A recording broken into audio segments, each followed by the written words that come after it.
On March 25, 1983, Michael Jackson was not even supposed to perform Billie Jean that night. When he finally negotiated his way onto the Motown 25 stage, expectations were low and the pressure was sky high. No one predicted a single performance would split music history in two. So how did one artist seize a nostalgia tribute and risk everything just to rewrite the limits of live television? Berry Gordy had built Motown on the promise of family and loyalty, but in early 1983 he found himself across from Michael Jackson, facing an artist who now held all the cards. Michael's refusal to participate in Motown 25 was not a bluff. He had just released Thriller, and Billie Jean was dominating the charts for its fourth straight week. For Michael, the past was less compelling than the momentum of his solo future.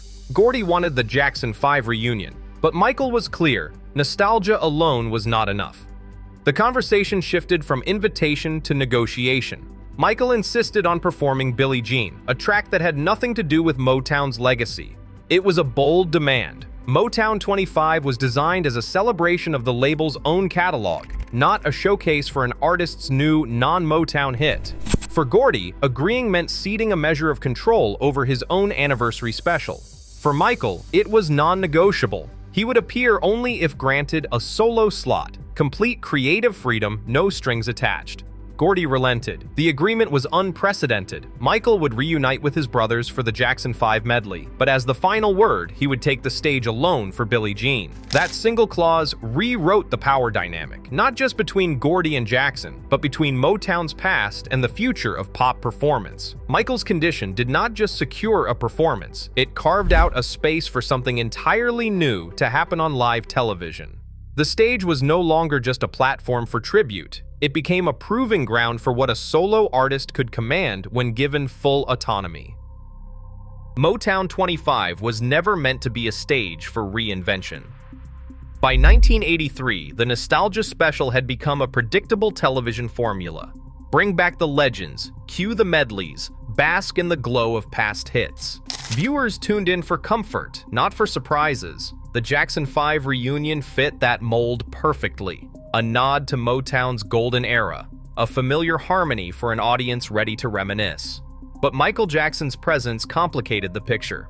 In the weeks leading up to the taping, Billie Jean was in its fourth week at #1, and Thriller's momentum was rewriting the rules of pop dominance. The paradox was clear. Michael's solo career was surging forward, but Motown 25 was designed to celebrate the past. For the industry, the stakes were unusually high. Specials like this were rarely sites of creative risk. They were built to honor catalogs, not launch new icons. Michael's insistence on performing a non-Motown track upended the established contract.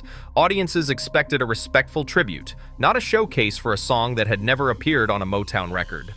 To some, this looked like hubris. For Michael, it was necessity.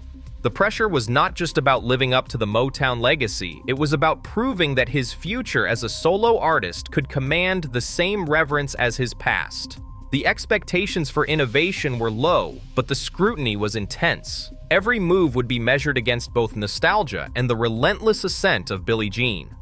In that setting, the risk was not just personal, it was cultural. The nostalgia show format demanded reverence for what had come before, yet Michael was stepping out to show what could come next. That tension would become the backdrop for everything that followed on stage.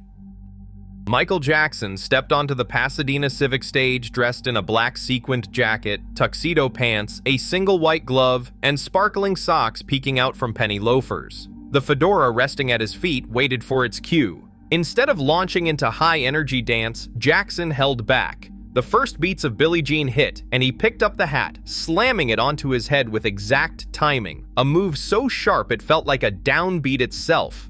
Every detail of his appearance was chosen for visibility and effect. The sequins caught the light, the glove drew attention to his hand, and the socks made sure no one missed what his feet were about to do. But he did not give the audience what they expected. Instead of filling the stage with big moves, Jackson kept his gestures contained. He isolated his hands, snapping fingers and flicking wrists in time with the rhythm, each motion landing with surgical precision. His body stayed mostly still, letting the music breathe. The choreography in the verses was built on restraint, shoulder pops, subtle hip shifts, a slow walk that barely traveled. Every pause, every held pose made the room lean in. The performance felt like it was holding its breath. This calculated withholding created a sense of suspense. The fedora became a signal, a punctuation mark that told the audience to pay attention. The minimal movement vocabulary was not just style, it was a strategy. By keeping the energy contained, Jackson set up a hunger for release. The crowd, primed by the tension, began to crave escalation. What came next would only work because of how much had been held back. In this opening, every choice, costume, gesture, and timing worked together to make anticipation almost physical, building a pressure that demanded something extraordinary.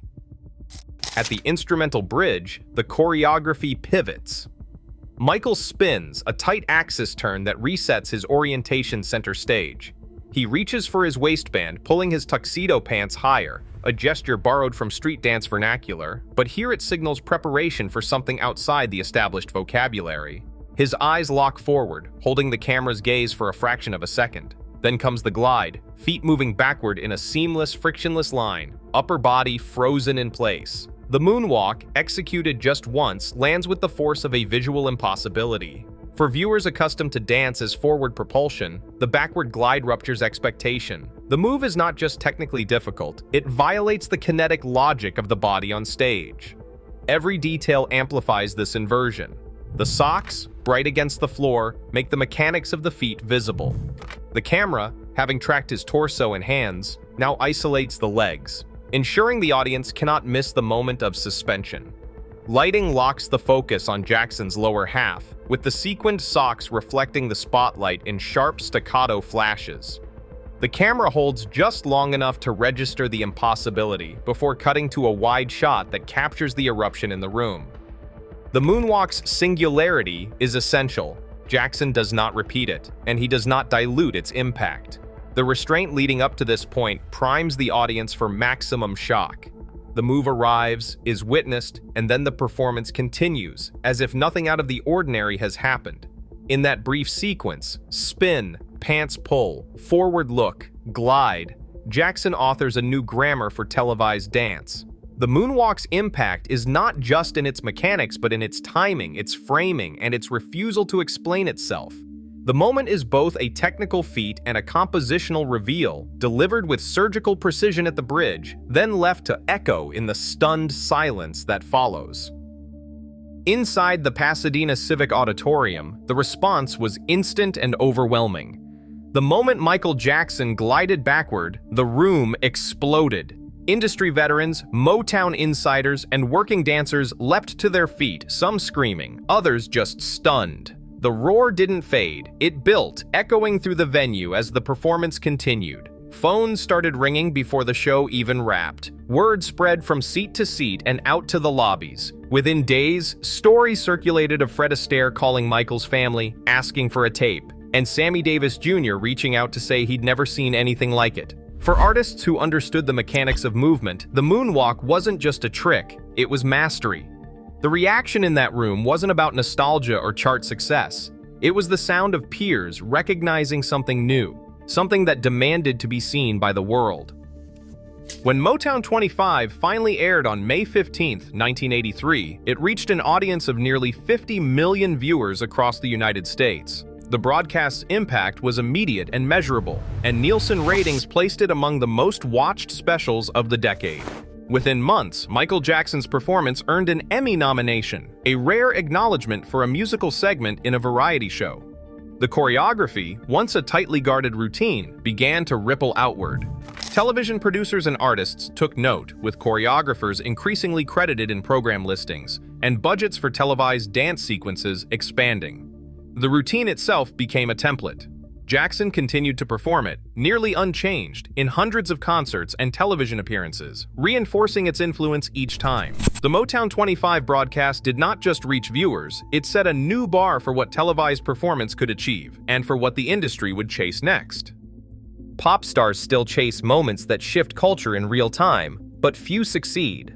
That Motown stage proved a single performance can redraw the boundaries of art and expectations. Today, every viral spectacle owes a debt to that night. The standard was set, and it hasn't been matched since.